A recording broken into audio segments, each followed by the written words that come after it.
اوچش اوچش های همون وظیفه خانگی پسر ما چی بود؟ بیا هم مسئله حل کنیم که ما از کار دیر مانده ایستادم آخر. این چه سرقت خود خروز میکنه؟ گوش شما اینم خورده؟ دستان شما دولنیم پتالوگ این دولنیم پتالوگ با پریده بره. پتالوگ بیا هم وظیفه خانگی حل کنیم ما از کار دیر مانده ایستادم. از همین وظیفه خانگی هم بیزار شدم و از شما هم برآمدم بپروم. سراسی من نشو ایستو. سراسی من نشو. بیا هم وظیفه خانگی حل کنیم با گوجای میره 4 طرفت قبله. کنی شروع خون. بلند که منم بفهمم آخی.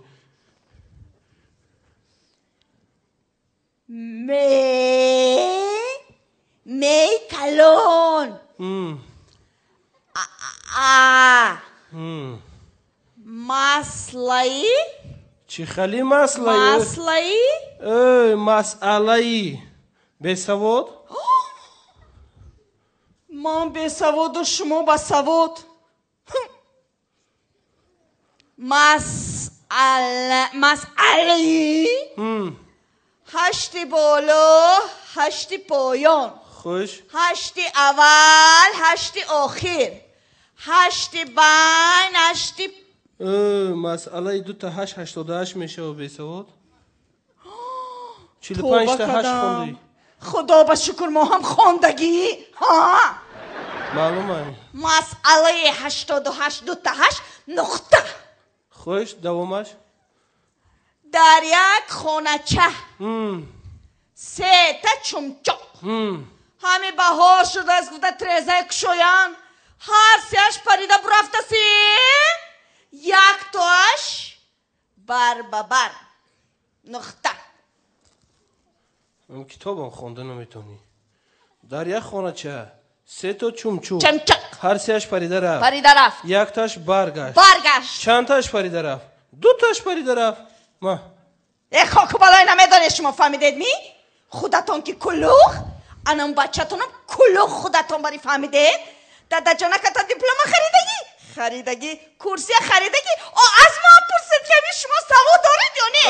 در سوادی کلوخ بتایا جیم در یک خانچه 3 تا چمچه هر سیش پریده رفت یک تاش برگشت چند تاش پریده رفت بی سواد؟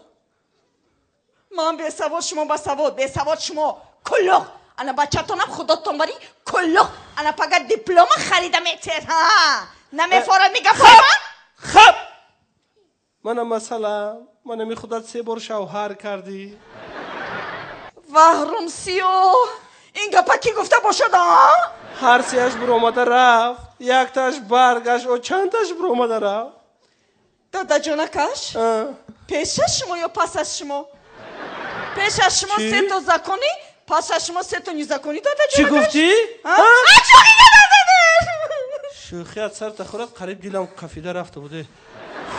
خیریت بسواد در یک خانچه 3 تا چمچه هر سیش پریده رفت یک تاش برگشت و چند تاش پریده رفت.